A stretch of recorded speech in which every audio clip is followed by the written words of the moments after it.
it is still a young technology, and so it is still, there's a lot of problems to solve. What are the biggest problems that you guys are running into at this point?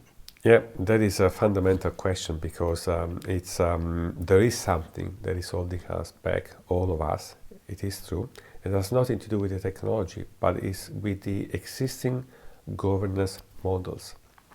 The reason there aren't a lot of existing models for companies that are competing with each other to come together and try to come up with a solution that can benefit the whole industry. The technology is easy. It's already there. It's been around for 10 years. We can use blockchain. But creating like an industry-wide solution where competitors get around the table and agree on the rules and the governance of this, it's really, really hard. And it's very early stages. It's a topic that I'm very passionate about, so I've done a bit of research. If we go back, there are some studies in some places. Actually, there was a woman that was awarded the Nobel Prize in Economics, Eleanor Ostrom, I think it was 2009, because she studied how you can manage the commons. I mean, goods that are shared by people that don't have a formal governance structure in place. And the reason why she did that, because there was a previous view which was summarized in a short phrase, which was the tragedy of the commons. So there was of the commons. So there was a previous economist, I don't remember his name, that said there is no way that people can get together and find ways to preserve a shared resource. They would definitely destroy it. And he used examples from overgrazing in parts of Africa, where there is only a water well, so you send all your cows to the well, and everyone does that. Then the grass around that well tend to disappear because there is overgrazing. So over time, cows can't really live close to that well because there is no grass anymore. So there is no way that you leave people to their own devices and they will manage a common shared resources. We're all going to starve. They will ruin it. That's why he named this like a concept or a phenomenon, the tragedy of the commons. And then Ostrom took a different view. And she said, well, actually, there are so many examples of people that are managing some common resources that can be like fish stocks, or can be water for rice pads, or whatever. And they get together and they find compromise and they find ways to collaborate, although there isn't anyone that has the authority to mandate a solution, which is something that I remember came up in a conversation that you and I had a couple of months back about how do you make the gold industry adopt a standard. Well, either you take the approach of mandating it, but that can generate a backlash because some people may say, well, actually, those are not my rules. I don't want to play by those rules. And since this is optional, I'm not going to join your industry-wide solution. I want to have a saying, and that can create a problem. Or you can try and build consensus from the ground up, which is difficult. So, to sum it up, it's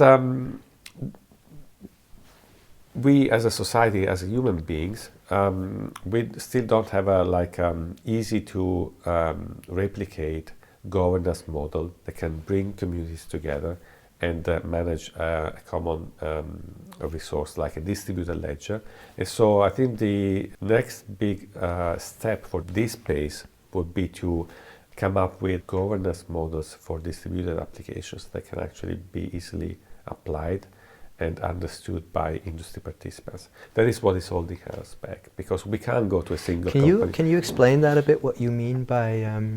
So basically what you're saying is, in order for a distributed ledger to work well in a system of an industry where you have competing parties, who, however, can benefit from collaborating in certain parts of their competition, a governance of the system, a governance model of that industry can help bring them together. And what do you mean? What is the governance element that you're talking about? Yeah. What I'm saying is that if I want to participate, I need to have some guarantees that I'm going to use a system that will stay relevant for me and is gonna be good for me, and I can participate into something that is not gonna put me at disadvantage compared to my competitors. Yeah. Otherwise, I'm not gonna sit around the same table. Because the problem that I have if I sit around the table with my competitors is that if you want to create an industry standard, maybe we go for least common denominator, and then doesn't create an opportunity for me to have an edge against my competition. You can even think that it's going to kill the competition, which probably even gets you in trouble with antitrust regulations.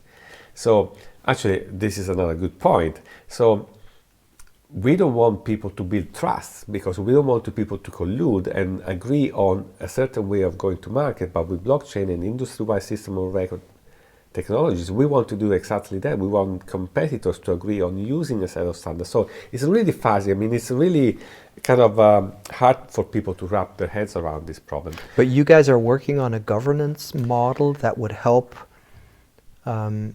create or solve that dilemma of avoiding collusion, but on the other hand, Yes. creating collaboration. So not as a company. So what we provide is only the software.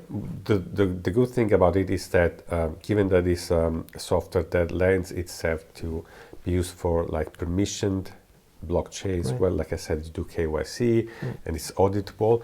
That is a good foundation for creating governance models on top of it. But then we are not like actively promoting any. We're just promoting. Okay, I see. So you're working on elements of the software that will then support governance models. Yes, and we are creating awareness, me personally, but also as a company, about the fact that the next big thing that we need to resolve is like governance models for these like distributed applications. Correct.